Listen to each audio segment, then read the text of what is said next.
Okay. Fantastic. So we're going to get underway. Thanks for facilitating that by sitting around the tables. That's really good. What we're going to do, very shortly, I'll introduce Karen Wilson and Sue. But before that, we're just going to have a quick announcement from Francois about Good 360. Hi there, I'm Francois McHardy from Good 360 Australia. For those of you who haven't heard of us yet, we're a new organisation in Australia. We're an eBay for charities and non-profits. Our organisation has been around in the United States for over 30 years, and during that time they've donated $8 billion worth of free product to the charity sector there. So we're very excited to bring the model to Australia. We're in the final stages of developing our e-commerce site.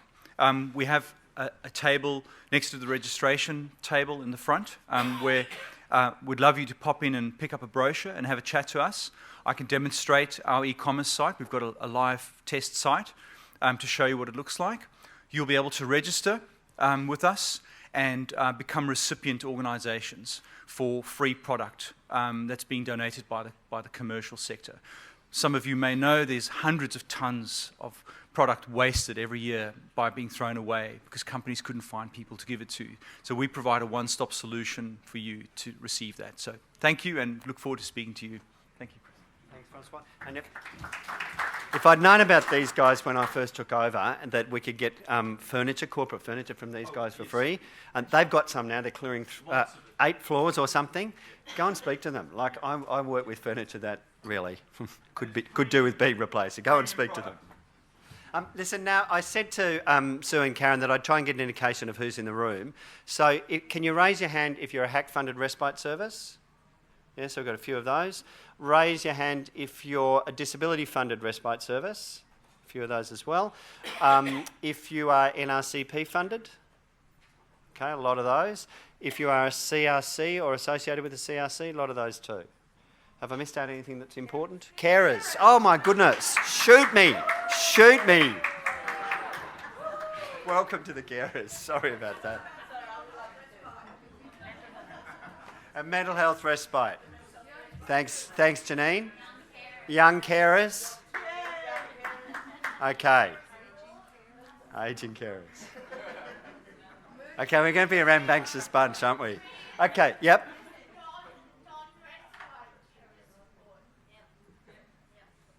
Okay. So I'm going to introduce Karen first. Is that what we... Yep. Karen has just recently taken over responsibility for this area. She's the branch manager of disability and carer support within the Department of Social Services. She's literally, I think it's the last month or something, Karen, that you've actually got responsibility for the carer support area. So when I was trying to wheedle her into coming to this conference, I said to her, I know you're not going to be able to give us the answers. The government hasn't made decisions yet, but what we're really keen to hear about is timetable and process and priorities. And, I'm very grateful that Karen agreed to come, and as you can see, Karen, there's quite a bit of interest.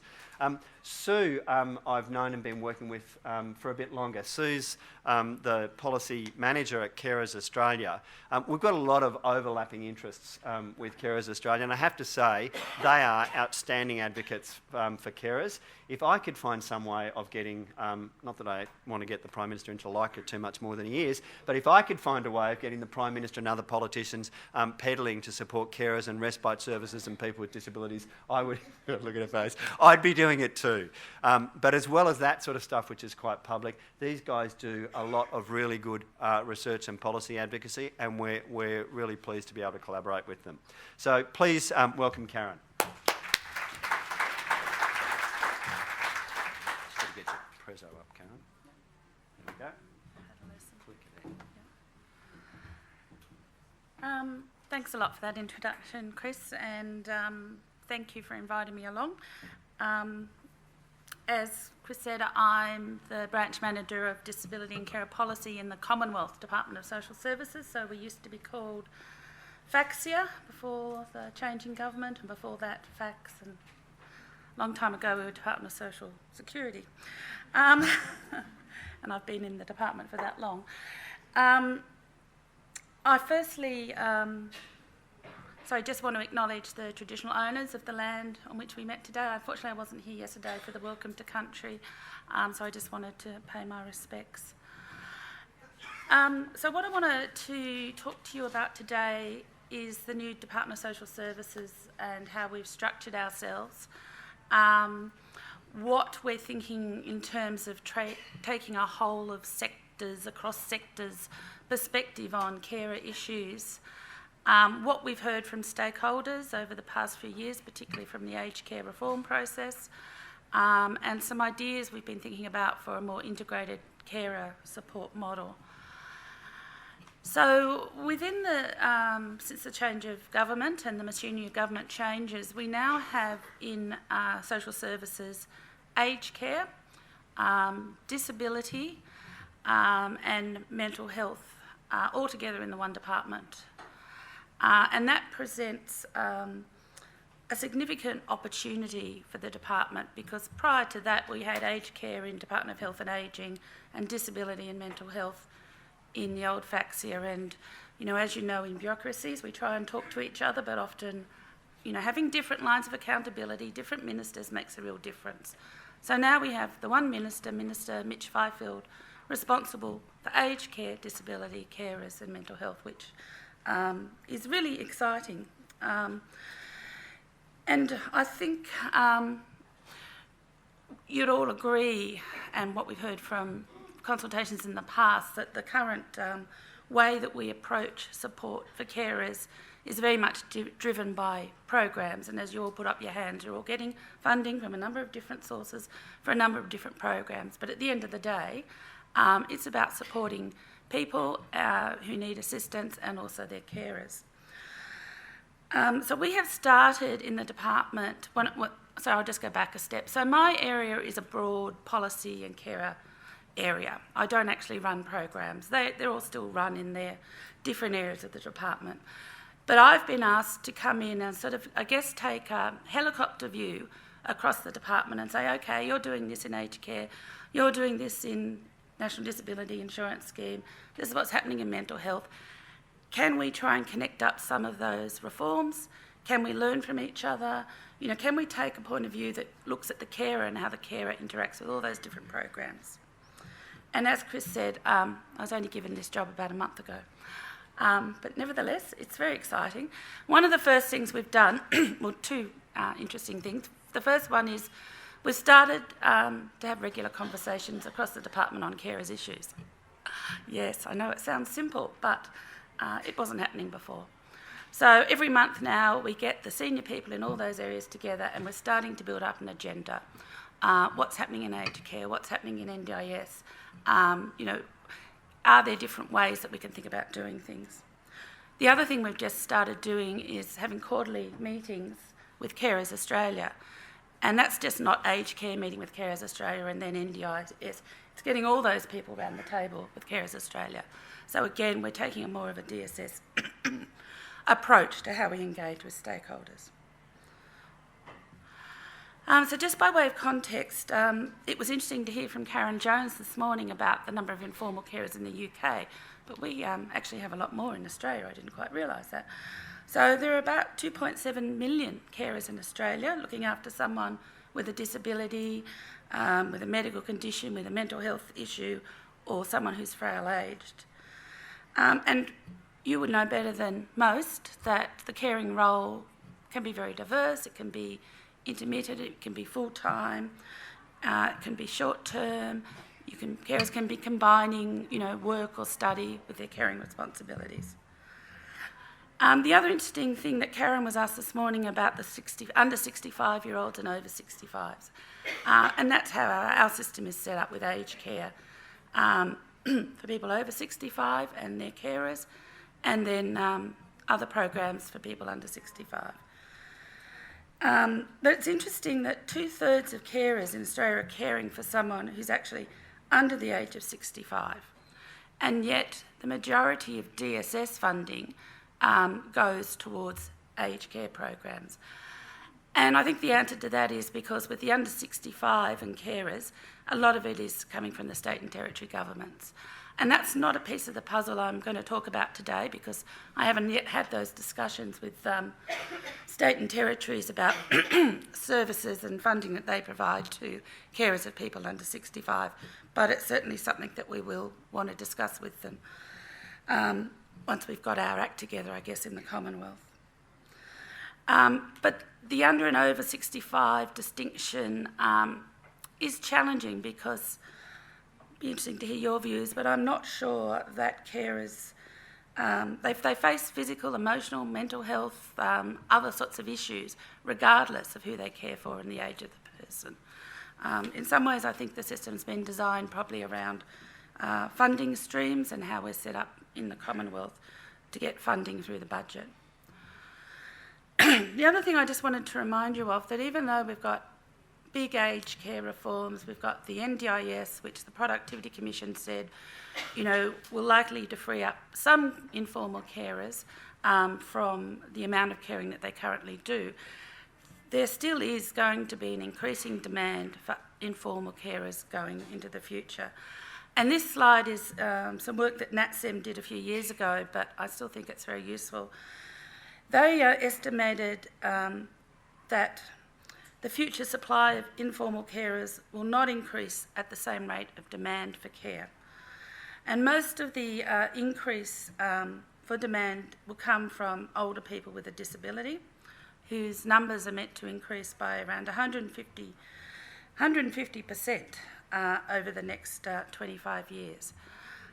So while I said before the majority of carers are caring for someone under 65, we're going to see a huge change in that profile going forward as the population ages. But what this slide is showing is that while we'll have an increasing demand, the actual ratio of carers to people who, what I'll call care recipients, is going to decrease.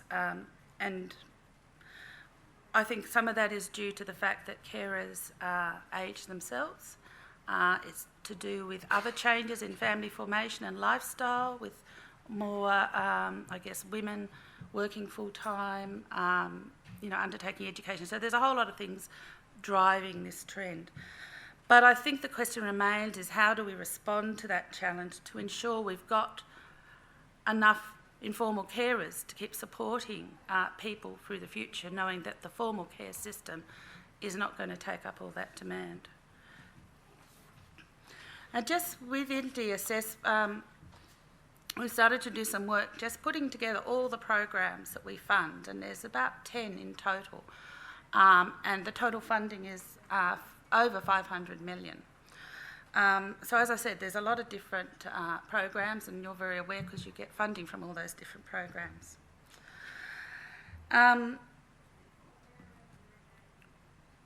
During the aged care reform, the previous government announced the establishment of carer support centres, and I'm sure you're all aware of that. And there was consultation undertaken, which some of you may have been involved in, which led to a report by the consultation firm.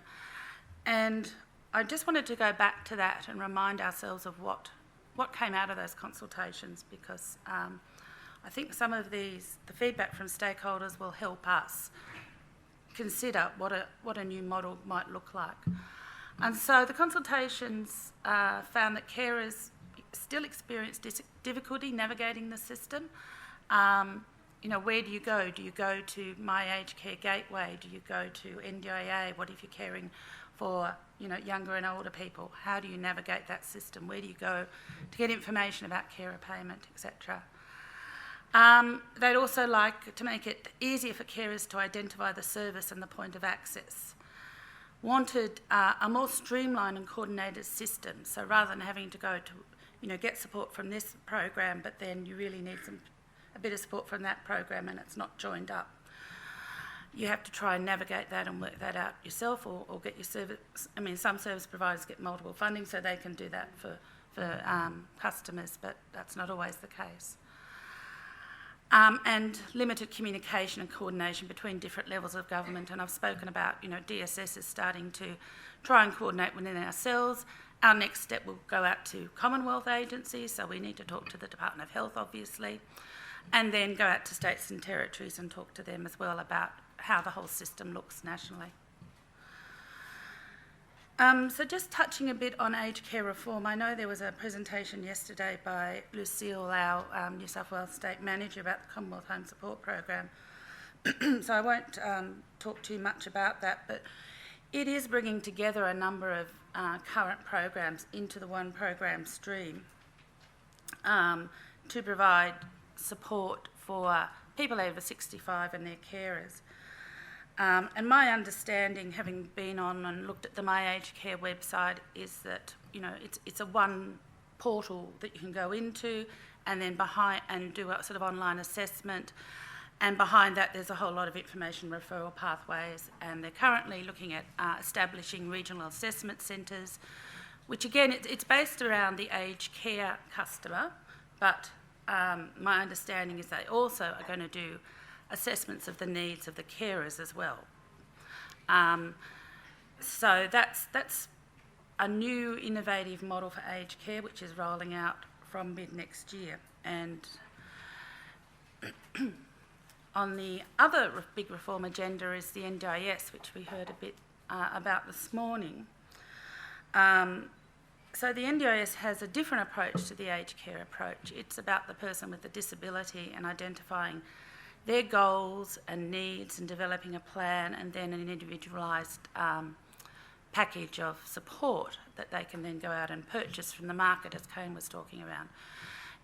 It's not a system that looks at the needs of carers. It's not designed that way because it's designed on this insurance principle, which is about the individual. But under the NDIS, in the legislation actually, families and carers' views are important in that planning process for the person with a disability, because they have a unique understanding of that person, but also they provide those informal supports. And the scheme itself is not wanting to undermine the informal supports. In fact, it is wanting to ensure that those informal supports are sustainable. I wasn't here today for Bruce Bonahadi's presentation, so I'm not quite sure what he said about Respite, but my understanding is the NDIS, National Disability Insurance Agency, has a catalogue of support services that Kane was talking about. And yes, he's right, they don't have an item called Respite. And we've been trying to do some analysis of the quarterly reports. I don't know if you know that the agency puts quarterly reports on their website where you can get some information about the catalogues of support. So, for example, there's a catalogue support called Community, Social and Civic, which I think goes back to that slide that Kane put up about community participation. So that if you add that together as sort of a respite type effect with some other ones, you can try and get a picture of respite type supports, but you can't actually directly compare it to what we know now in a respite program. So it's very hard from a data point of view to try and compare what amount of respite is being provided now to what is being provided under the trial sites. But that is something we're trying to work on with the NDIA. It's basically an issue of they're two very, very different systems.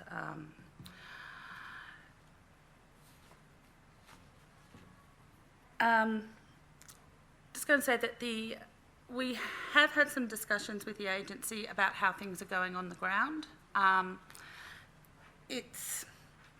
I guess it's early days, and we're not getting a lot of feedback at the national level about how carers are faring in that planning process. I don't know if Sue's going to talk about it, but I do know that Carers Australia have got some funding to do some work about how carers and the person they care for interact with the system and what sort of supports the carers need. So I think it's a matter of watch this space and trying to get some feedback about how things are working on the ground for carers. And as I'm sure Bruce mentioned yesterday, the whole issue around what's called Tier 2 and what will be in Tier 2 is still in that lovely space which we call federation, which is negotiations between Commonwealth and state and territory governments. I understand that by probably early, March, May, don't quote me on the date, next year, that the NDIS is hoping to have a definite agreed position with states and territories around Tier 2. And someone mentioned mental health services, so you might be aware that the Mental Health Commission is reviewing mental health services and programs, and I think their report's due out in November. So it'll be interesting to see whether they have anything to say about supports for carers of people with mental health issues. The other program that we have in DSS is our Mental Health Respite Carer Support Program. And again, that's delivered very differently from the way carer supports are delivered through aged care and any respite effect through NDIS, because in that program, it's the carer that can get assistance. They don't need to come into that program via the care recipient. So any carer can approach that program, and the support is very flexible. It can range from respite to peer support to even they're trialling some employment assistant work there. And it's quite a large program. About 40,000 carers get assistance a year. I thought I'd just briefly touch on welfare reform, because that's happening as well on the national scene. The McClure interim report came out a few months ago, and they provide a new system around income support payments, but they went a bit broader than that around the need to engage employers and build community capacity building as well. There's been a consultation period, and their final report is due to the Minister late this year. So, again, watch this space to see what welfare reform might come up with. So, an integrated carer support model. I guess it's a chance for me, if we've got time, to hear some of your views, but we have, in DSS, have been thinking about some questions. I guess the first one is, should there be an identifiable point of access for all carers? So as I said, we've got My Aged Care Gateway, we've got NDIA, we've got Department of Human Services portal. Should there be something sitting on top of all that that makes it easier for carers to get into that system, to know where to go to get support, regardless of who they're caring for? And I guess in that, there's the third point is, should there be one carer assessment process? Because at the moment, eligibility to programs depends on each program, but is that the right way to go about it? What would an integrated support model look like?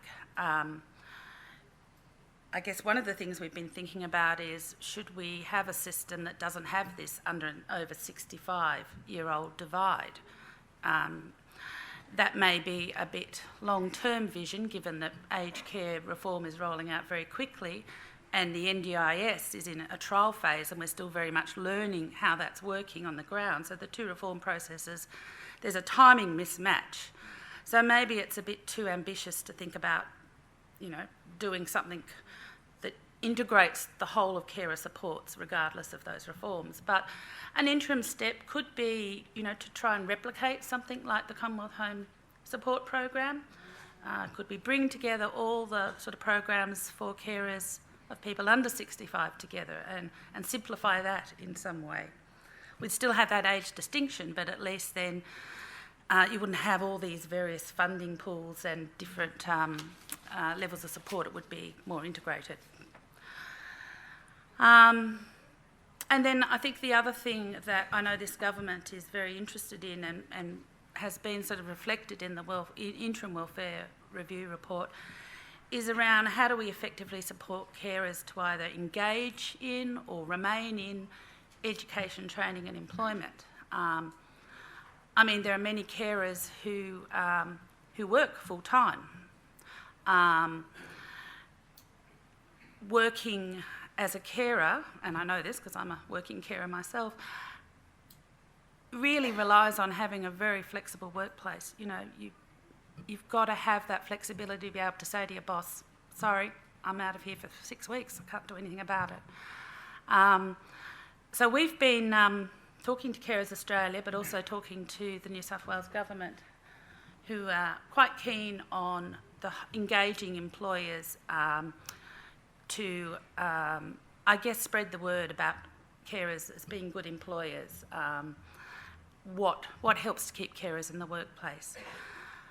But also there are carers who might have been out of the workplace for many, many years, and then their caring role ceases. And if they've been on carer payment, for example, they get a 13-week period before they then have to go on to New Start allowance and search for work. And that can be a tremendous shock and change. And we don't really do anything, to help those carers make that transition, or even to intervene much earlier on to carers and say, well, look,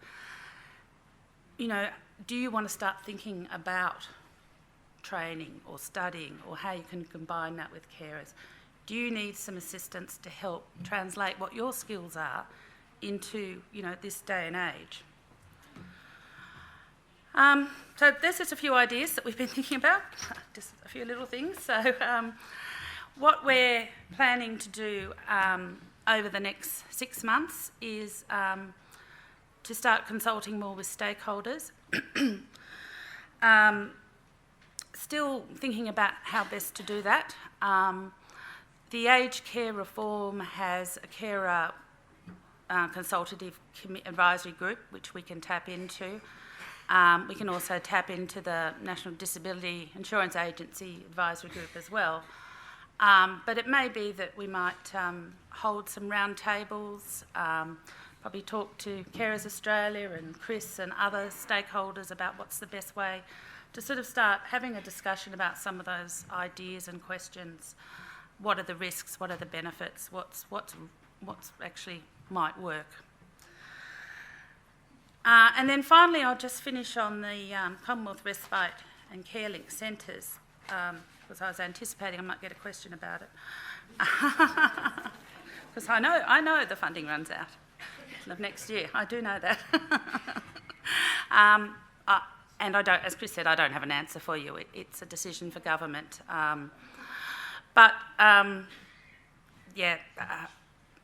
I said, we're doing this work, and I think by trying to look at integrated care models, it sort of takes us in a space not so much back to the previous government's carer support centres, but what the system we have now, including the CRCCs, and what a different system might look like.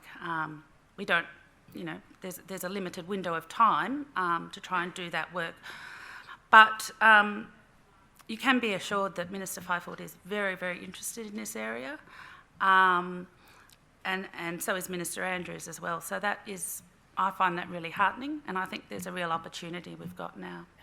So thank you.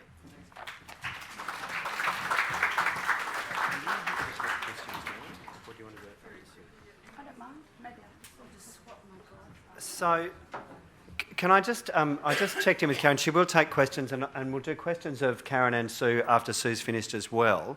Just to let Karen know, the session immediately after this, so the 45 minutes after this, we're going to do a sort of, which is why we've got the little tables, we're going to do this feedback thing. And just so you know, I've got sort of 3 very broad questions that I'm going to get us to break and discuss in small groups and then report out so we can get feedback. But before we do that, we will also have questions direct to Sue and Karen. But anyway, welcome to Sue.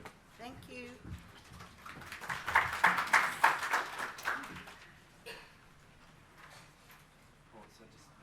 No? Sorry.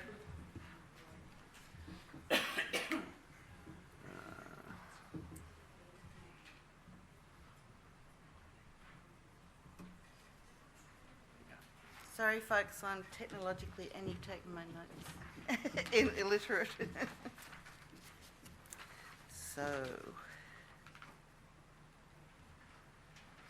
So the future of carer supports, that's the question. In putting together this presentation, I've been handicapped by knowing that Karen would come before me, and that she would be announcing a new government direction, but not really knowing much more than that. Nevertheless, I thought it might be useful to explain where we began in this brave new world of carer supports, what we've gained and what we've lost in the process, and how we've ended up where we are now. And given where we are now, what Carers Australia thinks should be the shape of things to come. So, in the beginning, this has got a rather biblical tone, this presentation. In the beginning was the PC report on caring for older Australians, and the concerns they identified are those that Karen has just covered to some extent. They were worried about reduced access to carers and family support due to changes in social and economic circumstances, and particularly the fact that we've got an ageing population with a burgeoning ageing population with a less burgeoning workforce coming up underneath. And the other thing they identified was the variable care quality across the system, which older Australians and their carers find difficult to navigate and very complex. The remedies they identified were the aged care gateway should assess the capacity of informal carers' required supports, but carers could also separately approach carer support centres for a wide range of assistance, including emergency respite. And what the Productivity Commission thought those carer support services should look like is that they should support carers in a coordinated way, where appropriate, by a network of carer support centres, and that these centres could also provide services to people with a disability. I don't think that's on the cards at the moment, but perhaps we could talk about that later. Most emergency respite services would also be organised and administered through these CSCs. So the PC report begat the Living Longer, Living Better package of reforms. And this was announced, I think it was in 2012. The Labor government said that CSCs would be the place to go for carers as part of aged care reforms, and they also said these centres would be in place by 1st of July 2014, and they said the centres were to provide carer-specific information, education and training, counselling, access to emergency respite and referral to other services, which is pretty much the range of services offered by certainly Carers Australia associations and other organisations that essentially coordinate carer supports. And and then the government begat the NDIS. So, as we've heard today, the original NDIS policy excluded carers, and much as at the time we wanted carers to be included, to have their own bucket of money, especially since some existing carers services, the money for them was being transferred to the NDIS. And yes, the carers would have a role in the NDIS in their own right. We were told, no way, Jose, and that the word respite would never be mentioned in the NDIS. And this is a really interesting thing. I don't know how many times I've heard in the last 2 weeks that respite is not in the NDIS, because in March 2014 an operational guideline emerged which included flexible respite for carers, and it was referred to in the previous session. And it is the operational guideline, planning and assessment, supports in the plan, supports for sustaining informal supports, which is just a wonderful title. But respite is very specifically mentioned, and it is available, and some thought's gone into it. So respite will be available for between 7 and 28 days per annum, and more if there's a special need of hardship, and more special respite if carers want to complete their education, undertake some employment and the like. It's true, access depends on the planner's perception of need within the context of the package. So that might mean if they feel the program of supports to the care recipient effectively provides, sufficient rest for carers, they might say, no, you don't need any extra. And respite's still part of the participants' package, but it is there. And there's such an unawareness that it's there that I'm beginning to wonder if somebody snuck it in without telling anyone, because but I think it's really important to understand that it is there, and people who help carers access services really need to know that, and the NDIA needs to make that very clear to carers involved in the assessment and planning processes. So while the inclusion of Respite in the NDIS was welcome, it has highlighted the already apparent problem of different paths to carer supports for those caring for people over and under the age of 65. But returning again to whatever happened to carer support centres, because when we highlight these problems, when we say, look, the supports available to the over and under 65s, the carers of those people are quite different. We're just told, don't worry about it. We have been told for 2 years, don't worry about it. The carer support centres will sort that out. So what happened to them? I think if carer support centres had been developed in tandem with both the mainstream aged care reforms and the NDIS, we might have had clearer and more integrated outcomes by now. However, developing the model for these centres has lagged behind decisions already made now in aged care reform and disability reform. Maybe not from what Karen said earlier, but certainly that's been our perception. And I think this is largely because of the perception that carer supports are a byproduct of the services directed to those they care for, and also because the public service was already straining to finalise the design of the mainstream aged care and disability services. And so Doha, which had the aged care division at that time, did commission a consultancy by Urbis Consultants to do what was essentially a literature review on what worked best in terms of carer support centres, and they came down very firmly with the view that carer supports really needed to be integrated. For carers to get the supports they needed, they needed to have an offering of counselling, of respite, of education and training, of peer support groups and assistance to put a package together for them. Clearly not a personal budget package, but a package of services that would suit the individual carer.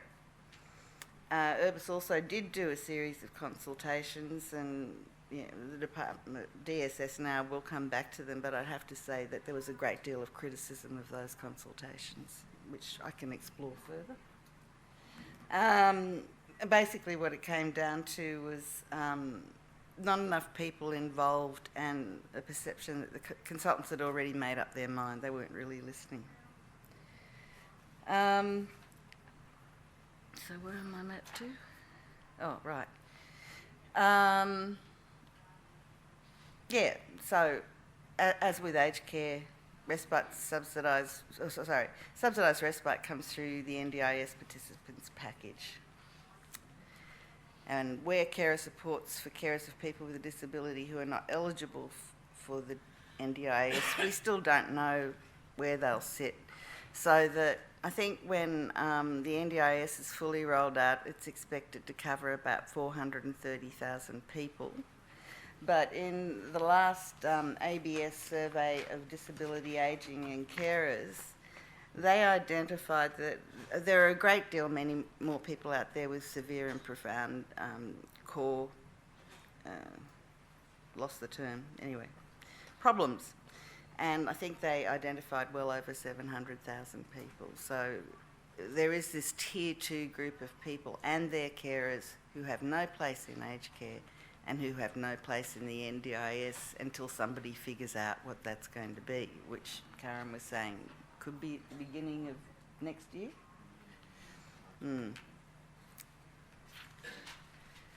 So I think the consequences of the lag between carer stuff and mainstream aged care and disability stuff has been, while the importance of the role of carers in containing the costs of both aged care and disability care systems is acknowledged, they've just fallen between the gaps. Many carers have fallen between the gaps. And what I mean by that is it's resulted in different entitlements, different administrative paths and mazes, different costs and different levels of access to services including, importantly, Respite. And those most affected will be sandwich carers, those caring for someone over 65 and one or more people under the age of 65. If you take Respite as an example, there is such a need to provide coordination of respite for these sandwich carers. So I heard of a case the other day of a woman who has a daughter with a mental illness. She has another daughter with a disability, and she's caring for her father who has dementia, and she's become very sick herself. And this woman really needs a break, but in order to get a break, the respite has to cover all those three people through different programs. Right.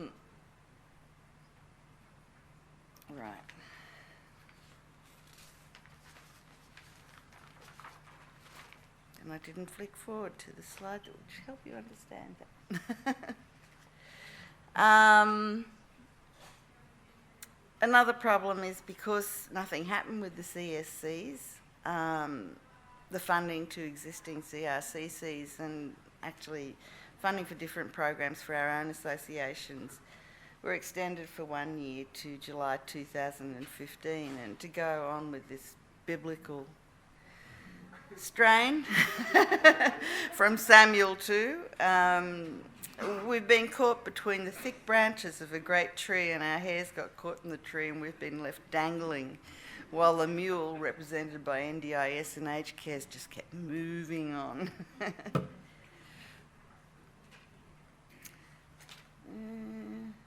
not going well. Backwards, forwards. So, we're delighted to hear that DSS has restored the focus to integrated carer supports. Much work needs to be done, and it will take time to do it properly.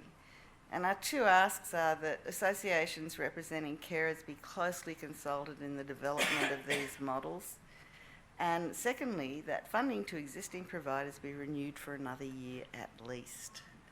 So moving right on there to July 2016 at least, because we just don't think...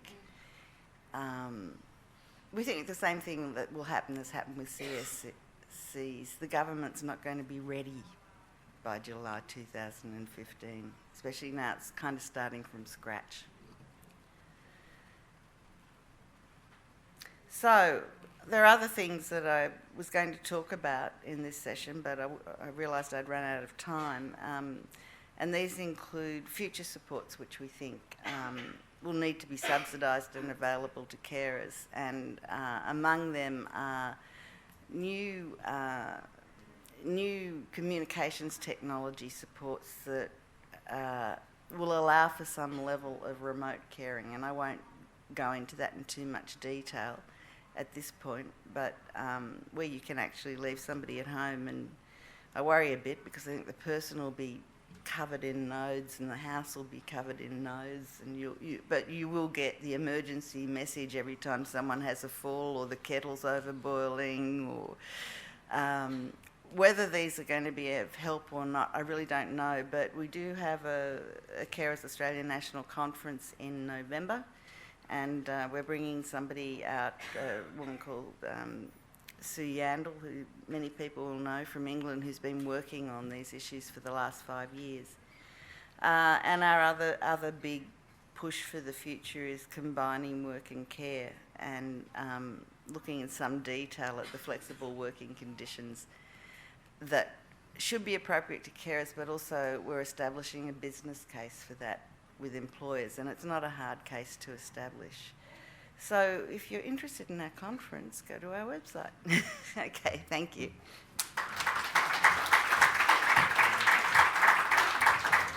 Okay, so what we're going to do, it's now about 12:10, so I want to do some really quick questions to Karen and Sue, and I think probably best, I'll tell you what the process is we're going to do afterwards. I've got 3 questions. They're very broad to enable you and your small groups to raise whatever issues you want. The 3 questions are, in carer support, what needs what needs to change? That's the first question. The second is going to be, what do we need to keep? What's good? Because there is good. And then the third is, what are the issues you want borne in mind during transition?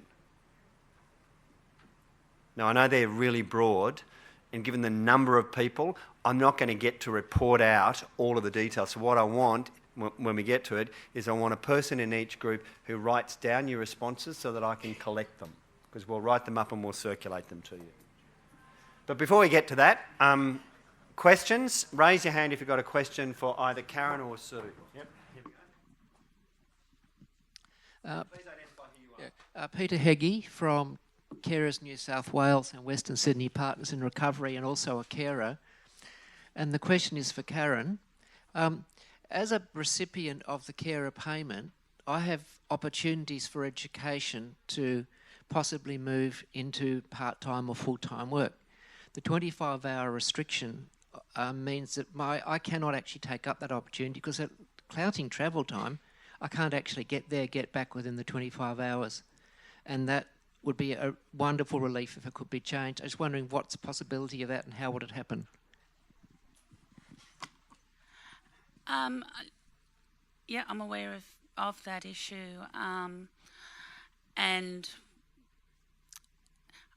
I can't say that it's part of the welfare reform thinking, because I don't think the McClure task force went into that level of detail, but it's certainly something that, you know, stakeholders and Carers Australia raise with us quite often. So I really can't give you any more answer than that, you know, if there was some sort of real reform to carer payment, it would be one of the things that we'd want to look at. Okay, thanks, Karen. Next. Can I just... Yeah, go, Sue. So the McClure review interim report didn't go into the level of detail, but it did canvass the problems for both people with disabilities and people on pensions generally, that the restrictions on picking up extra work and sort of easing your way back into the workforce or education were way too tight. And what they have looked at is the possibility, and it's, you know, there's no detail around it yet, that people could pick up a certain amount of work without losing their access to their pension. But the devil will be in the detail. Yeah. Thanks, Sue. Belinda. Hi, Karen. I'm Melinda. I work for the HACK program in Sutherland. I wanted to thank you very much for coming to talk to us today. It's very brave 4 weeks into a job to do this. In Sutherland Shire, our big concern is the non-respite carer supports, mainly the ones who are under Service Group 2 in the HACK program that are facing the impending end of their contracts and are not in the new Commonwealth Home Support System. We're quite terrified about what's going to happen to our carers, so can you please take that back? Thanks. Thanks. Yes, I will. I'm not that familiar with the HACK program and the different service groups, so I'll go back and I'll have a talk to the HACK people about what that is and why it's not going into the Commonwealth Home Support Program, unless Sue knows. Well, could you identify which ones in particular you have in mind? No, but so... What's the service? Counselling, yeah. Oh, I thought that was going in. It's not clear at all. Well, the thing is, the Commonwealth Home Support Program isn't finalised. I'll be talking about some of these things this afternoon when I talk about aged care. That's a good plug for not missing the next please. Oh no, please miss it. Aged care is really hard. But the aged care part of DSS have told us that they're aware of the issues, and they'll get sorted out possibly in the integrated care support program. Similarly, we've raised the question of individual advocacy, and they say we're aware of that too, and we'll sort that out.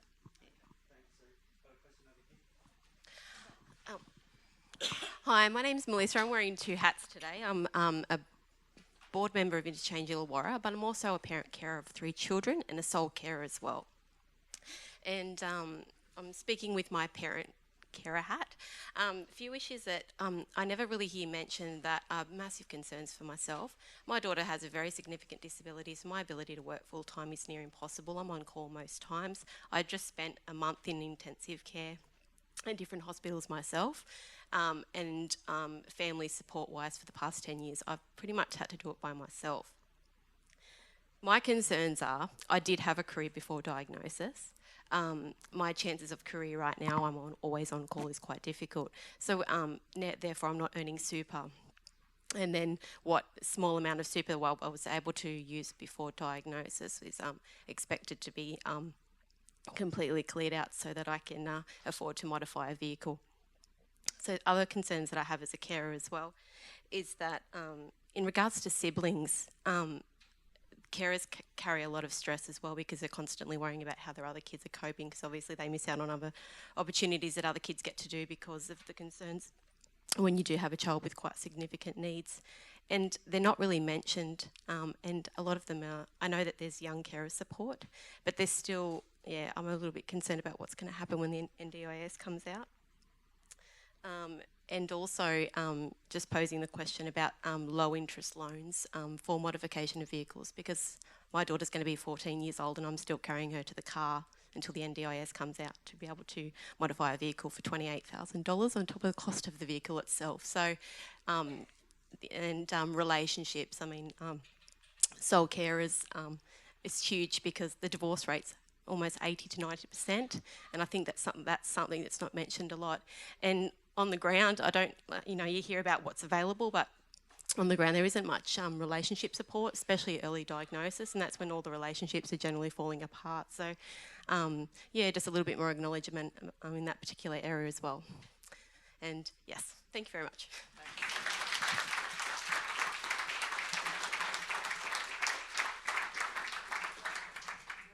Thanks for that question. Congratulations for Anne for getting that whiteboard in. That was amazing. Any comments back to that, or are you taking that as comments? Thank you. The issue about siblings has been brought to our attention quite a lot. I mean, it's one of those areas where I know what the Commonwealth provides, and I'm not sure where the state steps in, but we do have our family support program, and that's where traditionally, I guess we would say, support for families and siblings, but would be the way to go. But I'm not sure that is really connected, as you said, with when you go through the medical system and get diagnosis and then go into the disability system, that they're connected up like they could be. So, yeah, it is a problem. I know no interest loans are organised by Carers Queensland. I suspect they may be by some other state carers associations, but even if they weren't doing the actual organising, they could probably tell you where to go.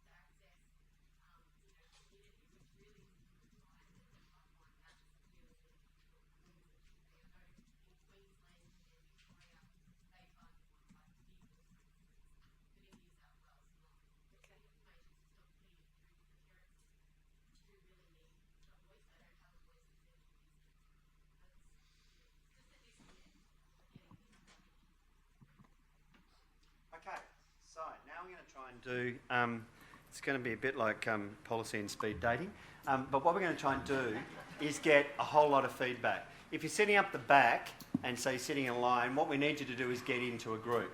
Because what I'm going to do is get you in your groups to have at least 4 or 5 people in the group and have one person who's nominated, someone who's got legible writing, one person nominated as a note taker, and we'll give you, we've now got 25 minutes, we'll give you about 5 minutes to do that first question, and then we'll get some feedback, then we'll do the second question, we'll get some feedback, and then we'll do the third question.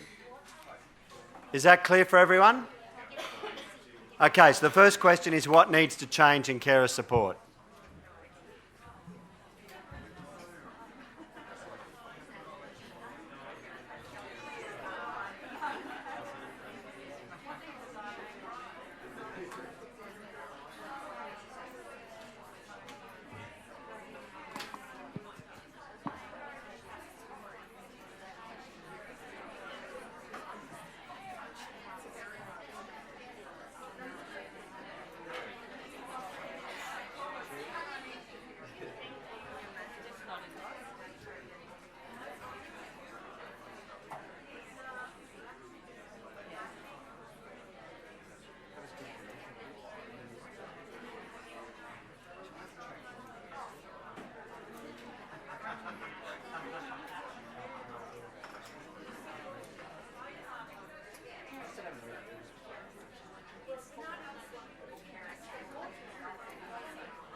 Okay, is that enough time? It's not enough time, but can we start bringing discussion on that question to a close? Because I'm going to get a couple of report outs of that. Raise your hand if you're finished. Okay, got a group here.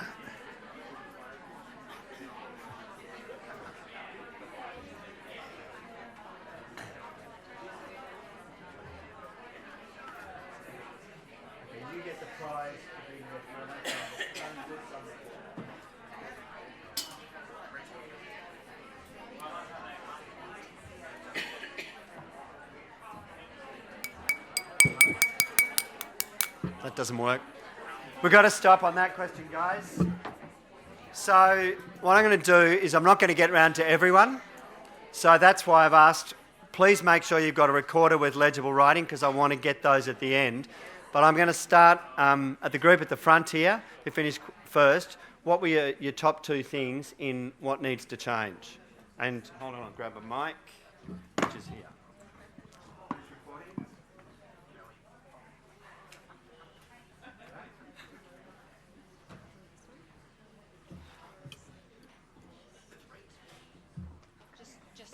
Just two. The carers need to be involved in decision making at all levels. And the carers need to be co-designers of the carer support centres. Okay, great, thanks. Who's next? You guys. Are you ready?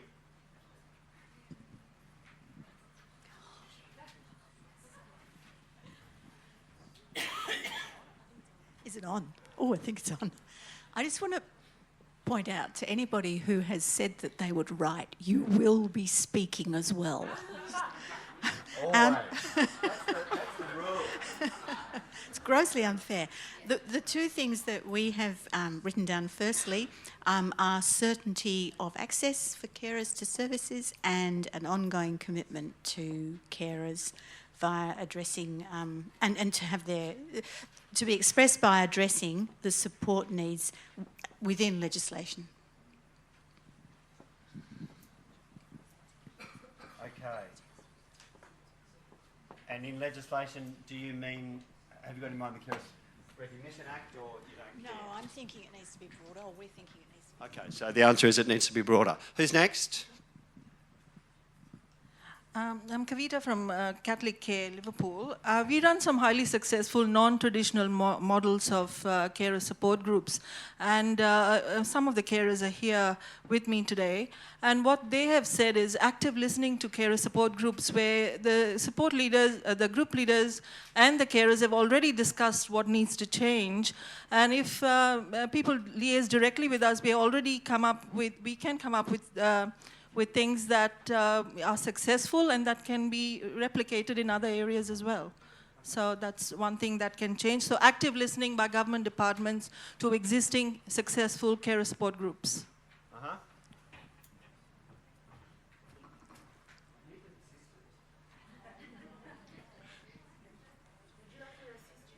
We just had just listening to what carers want and disseminating information about what is available. Organisations need to be more aware of what is available to give to carers, and also having flexible menu for choice. So, sorry, that point was dissemination, better dissemination of information to services and carers. Yeah. Okay, and what was the second one? Having a more flexible menu for choice. Okay. Next. We're looking at the issues of flexibility of supports and choice for carers, and we're also looking at carers' choice, and in particular this is in relation to, say, mental health, where perhaps the care recipient doesn't acknowledge that they have a condition and the carer is seeking the respite. So it's actually the carer's choice. So when you say choice, do you mean they have an entitlement in their own right? Yes. Yeah. Okay.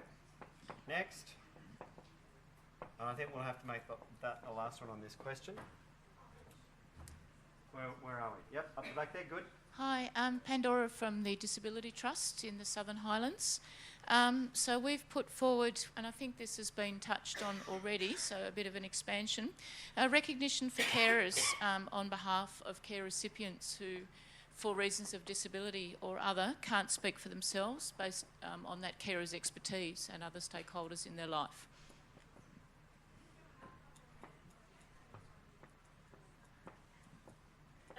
And do you mean specifically, for example, in a planning process at the agency? Not necessarily directly with the carers the frontline workers who are carers. So they have, there are certain models that we use which have become something that carers appreciate, and therefore I think we need to have such models funded, because a lot of carers can't attend care support groups because either this. But I don't think that's the point you were making. I think holistically, so that would factor in at all levels of discussion, but particularly around planning processes, because that's actually about the dollars and cents ultimately. Okay. One more. Chris, can I make a comment? Because we were coming at it from quite a different perspective. When we look at the number of programs that there are that are funded across state and federal government, and the amount of money that goes into administering all of those different types of carer support programs, what needs to change is to bring that into, I guess, a more coordinated thing, so that, you know, you've got one area of funding, and there's going to be a lot more money coming then into the actual funding bucket, because it's not going to get devolved out across all the different state and government bodies to actually administer the carer support programs. That's going to filter down to give a lot better choice. All the things we've identified here is important. We need to get more money available for carers. We need to get one point of access so that they've got choice, information and access. And by doing away with all of those different buckets being of administration and costs involved in that, is going to make a lot more funding available for carer support. Okay, so I've got two out of that, Janine. I've got a coordinated single funding pool for all of carer support, and a single point of access for carers. Yep. Okay, we really need to move on, because I also want to ask what's good that we want to keep. So I'm really sorry, those who didn't, okay. Okay, so those who didn't get to answer, make sure you everyone give us the written comments. So the next question is, what do we need to keep that works well in the current way of doing carer support?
Okay, 30-second call.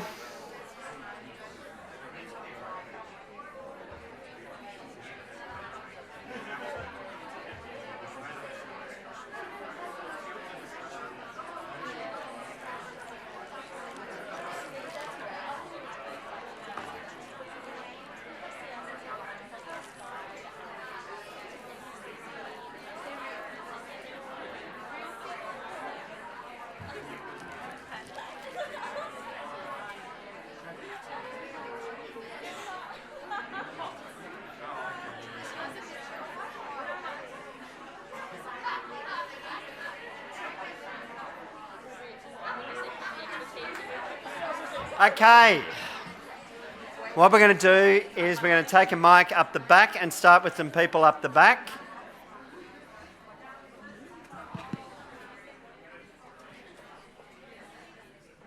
So this question is what to keep, and we're starting up the back group there. What are we keeping? And please remind us who you are and where you're from. My name's Sherry. I'm from the Carer Respite Centre, Toowoomba, Darling Downs and South West. The things that we have written here are keeping carer choice, definitely a need to keep respite. The Carer Respite Centre responses to carer emergencies. They can coordinate multiple agencies to provide support to a carer in crisis. When you say keep respite, what do you mean? What would give action to that priority? I think the carers in this group were talking about respite for themselves. Yep. Access to brokerage. Yep.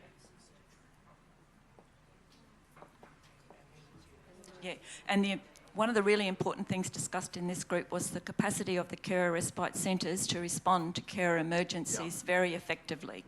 No one else really does that. Yeah. Yeah. Okay, next group.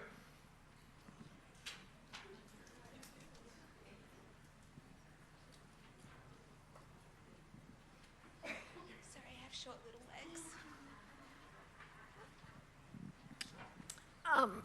legs. Jenny, I'm from the Mid-North Coast and I've got my CareLink colleagues here. I'm from ACAT and other health and respite. Sorry, I get it. Oh, well, it used to be CareLink, didn't it? No, you know. I'm an ACAT person, that's what all I know. The 24-hour respite gets a big thing. Look, for the governments, if we don't have a continuity of emergency respite, contact point and provision, otherwise the only gig in town is our hospitals. And that's what's happening a bit now, and it will be a flood because there'll be nowhere, you know, even in disability packages, we're going to have to get, the planners are going to have to get smart and leave a component for emergency respite. There are agencies that will do it, and some of the planning and coordination services will be on call 24 hours a day, but it has to be part of that package. It has to be part of aged care packages, and it has to be available to other people who are not recipients of either type of package. And the other point from our group, I think, is that the local information regional approach is still so important. It's no point in talking to somebody in Melbourne about whether the day centre in Port Macquarie will be okay for my husband who's just been diagnosed with dementia. They wouldn't know. They'll tell me how to ring them, but our local office will say, no, that possibly the one who specialises is X. So we like to see that. Okay, good. Next, raise your hand.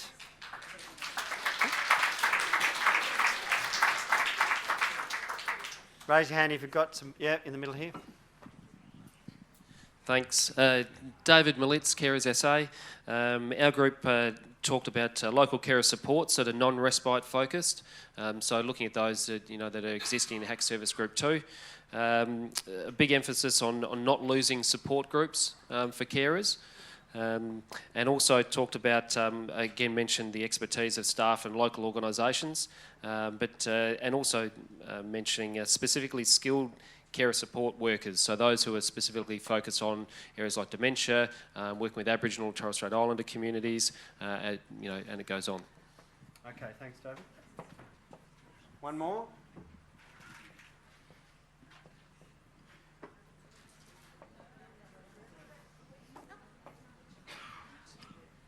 Hi, I'm Belinda from NOS Respite, part of the Schizophrenia Fellowship. We had some of them that you've already mentioned, but also the flexibility to tailor groups to carers' diverse needs, and the local accessibility and a community focus.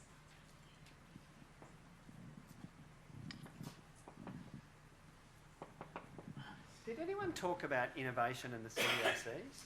Raise your hand if you talked about that in your group. So one did. Oh, is it? Basically, we just said flexibility and innovation of care and supports. That's in case you didn't hear me. Okay.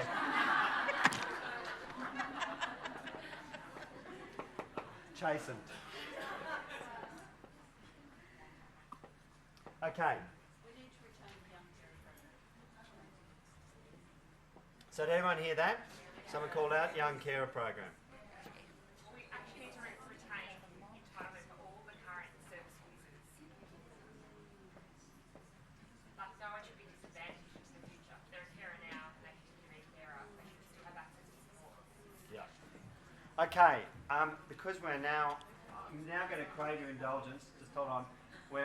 After I take this point, we're about to go 5 minutes into your lunch hour. Are you willing to do that? Yes. Okay. Last point.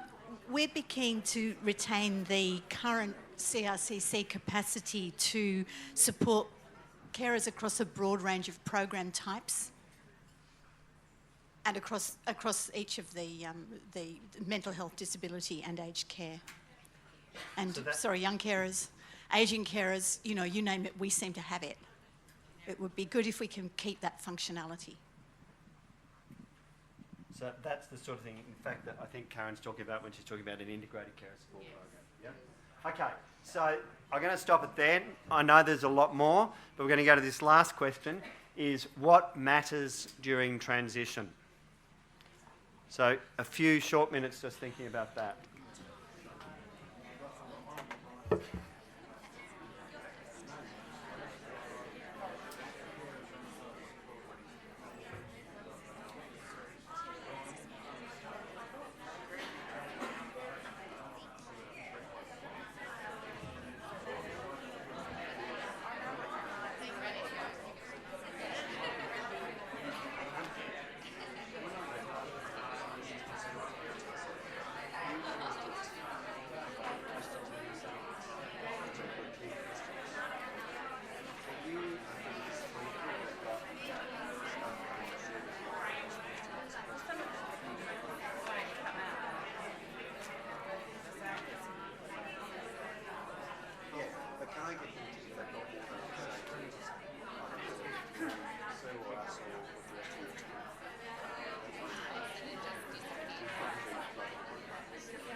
What do you want?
Okay, we're now going to go to what matters during transition.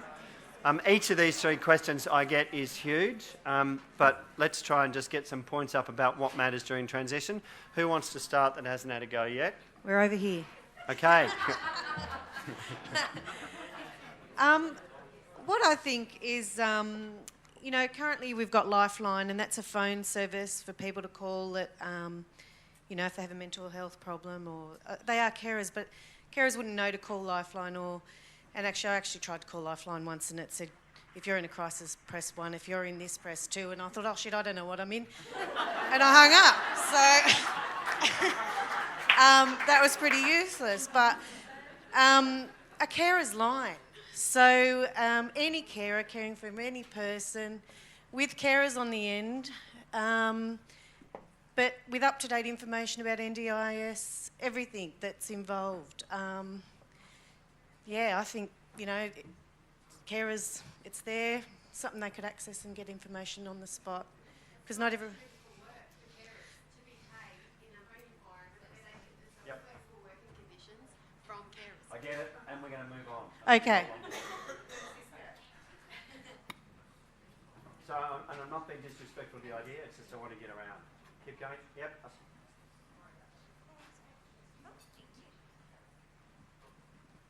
Just looking at that, there needs to be communication to all stakeholders and public services such as hospitals, police, AMBOs, all the service providers, and especially the carers.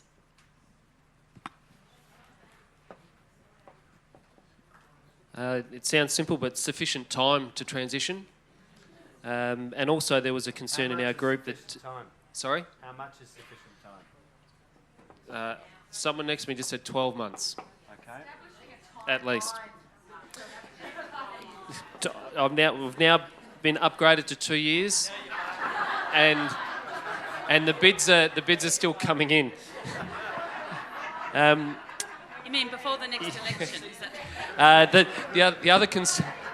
The other concern that came out of the group was during transition that carers fall through gaps, and so that was talking about transition of programs from NRCP into aged care. What happens to provision of people who don't fit that criteria? The other one was the example of that was case management for carers that is possible at the moment, but is not funded under HSP. So.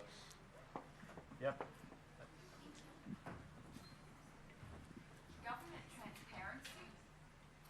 What does that mean? What do you want? Well, it just ties into the communication issue, so I thought I'd mention it now. Yeah, really understanding the government's agenda with the transition period. Okay, good. Next. The process of transition must be very transparent.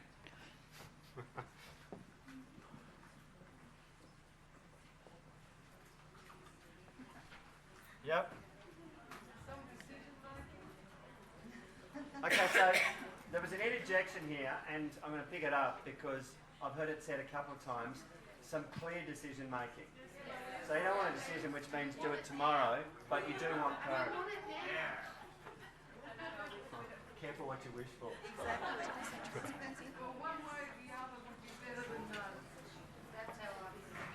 Okay. Next.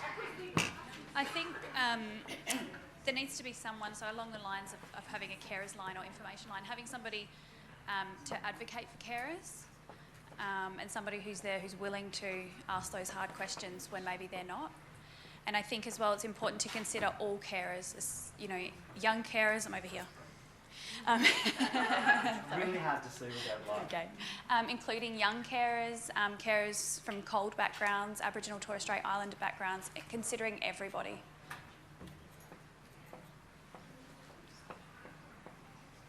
And in doing that, keeping the confidence of carers so they don't lose hope. And sorry, I mean, I know there's a general issue there about advocacy for carers from culturally and linguistically diverse Indigenous and young carers, but you're raising that specifically during a transition process when there is confusion about programs that are already fragmented. Is that? Yeah, they're the groups that are already falling through the cracks. They're already falling through those gaps, and then we're going to create more gaps through our own uncertainty. So we need to protect them from falling through them even further. Yeah, okay, got it. There was someone at the front here, yeah.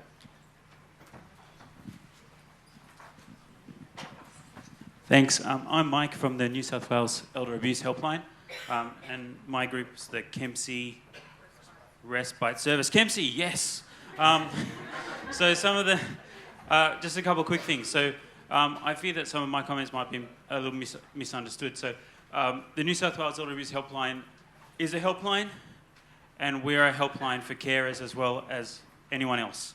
And some of those things about specific helplines for specific carers, there are such helplines, and there are advocacy helplines. If you don't know them, please call us and we'll direct you to them. One thing that we think is really important in transition is there's a whole bucket of money that's going to be available under this scheme, but there's carers and there's carers. Okay, there's carers in this room who are all fantastic carers, and we love you and the work you do, but there's also carers who are carers by name, not carers by action. And those carers are also receiving the carers payment. Now, why are these people who are caring not entitled to that bucket of money? Because they're going to other people who are not really caring. There needs to be some silos knocked over in this unspoken area of elder abuse. I don't know how it works for abuse for younger people with disabilities. I'm sure it's the same. But there are carers who shouldn't be carers, and then there are these carers. And so what are we doing to make sure that these carers have full entitlement to all the money that's available? So there's some assessment process to ensure that people who aren't caring are recognised as such. Well, it's a follow-up process, right? Okay, so I have translated that into horizontal equity in access to services. But wait, Sue's got a point. Well, it goes to the assessment for carer payment. And I've got assessment there. The carer load.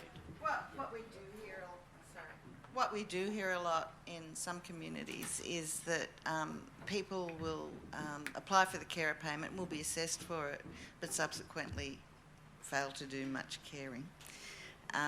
So it's not in the initial assessment, it's in the follow-up. Yeah. Exactly. What is that follow-up? Well, I don't know because I don't work for Centrelink. Neither does Karen. But you're right, I mean, the carer payment, it doesn't, I don't know what reviews it has, but it doesn't have the same sort of, I guess, compliance regime that other payments would have. Because there's plenty of compliance.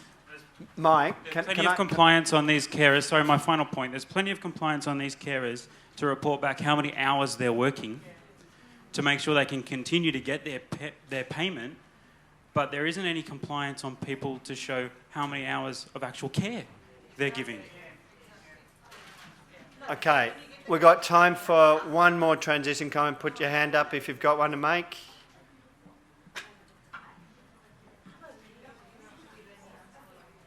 Hi, my name is Abby, and I'm a carer for my son, 16 years old, and would like to know, would like to have the full information about full information before we getting into the NDIS, and also we'd like to all our questions to be answered.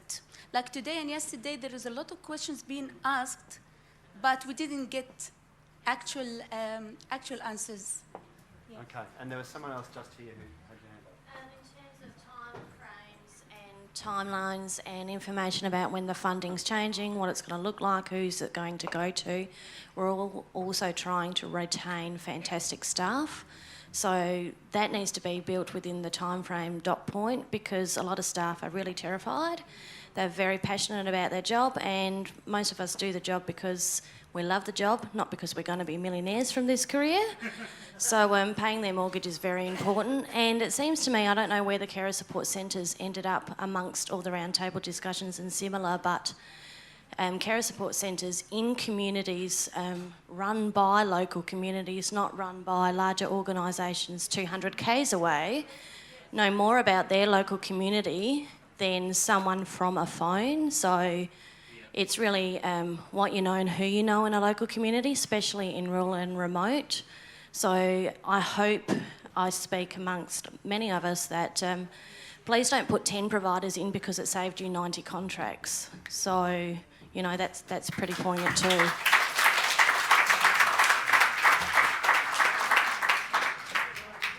Okay, I went way over the 5 minutes I begged of you. So I want to do some quick thank yous. Just on that stuff, I just spoke to Karen and Sue while you were doing that last question. Karen's put some questions up on her presentation, which are questions that, you know, broadly the government has before it.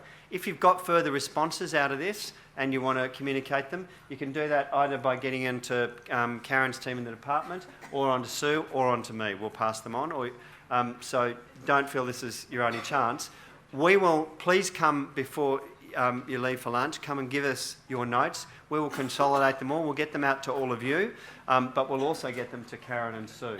Can I thank all of you for participating in that, and Karen and Sue.